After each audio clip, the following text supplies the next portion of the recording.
Hello everyone, and thank you for watching this video.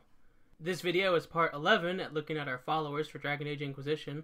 Last video was about our companion, the Iron Bull, and this video will be about our companion, Varric Tethras. First, I will read the official synopsis Bioware gave for the character.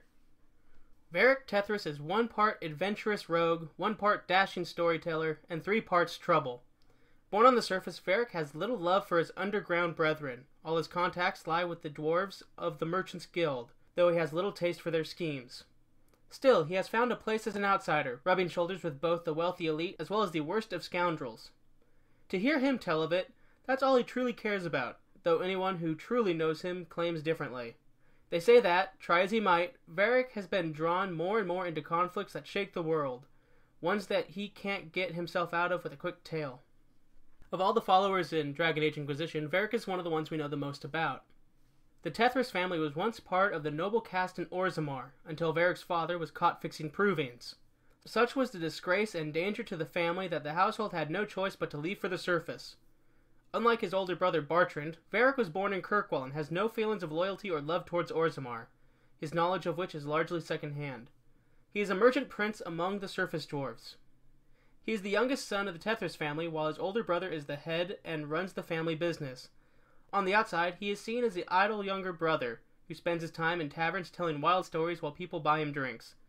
His real job is to maintain a spy network with contacts to deal with various troubles that come along with being in a family that is part of the Dwarven Merchants Guild. Varric is first seen in Dragon Age 2 when being brought into the Hawk estate by unknown men and left alone with Cassandra Pentagast, who interrogates him about Hawk, the protagonist of Dragon Age 2. It then goes into a flashback to when Hawk escaped Lothering and a year later met Varric. Then followed all that happened while they were together, from a Deep Roads expedition that brought Red Lyrium to the alert of the world, to dealing with his brother Bartrand's betrayal of them, to the events leading up to the battle with the Qunari, to the Mage Templar situation that ended with the destruction of the Kirkwall Chantry and the annulment of the Kirkwall Circle, to even awakening and supposedly killing the ancient Magister Corypheus, one of the Magisters who entered the Golden City and came back with the taint that created the Darkspawn.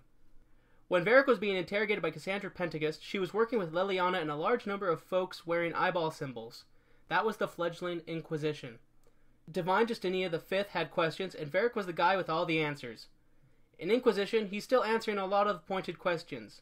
If he hadn't already figured this out at the start of his meeting with Cassandra, he's definitely finding out now that sometimes it's not so good to be the guy connected to every part of the story. Things are definitely worse for Varric in just about every possible way. He's hundreds of miles from home, not a friend in sight, and the things that are happening around him are apocalyptic. Remember, this was the guy who found the wounded coast too far out of his comfort zone, and that was only a few miles away from Kirkwall. Snark and wild stories are all that's going to get him through this ordeal. Thetis knows him primarily as a storyteller, but Varric is first and foremost extremely loyal.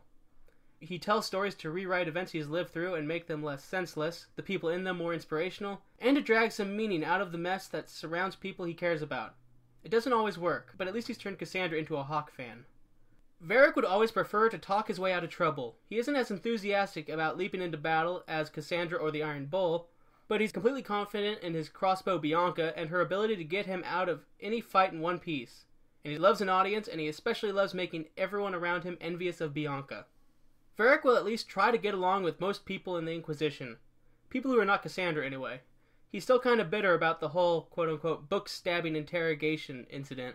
He also has some issues with the Iron Bull, since Varric has seen the worst of the Qunari in Kirkwall when they nearly destroyed the city, where the Iron Bull will not apologize for his and his culture's way of life.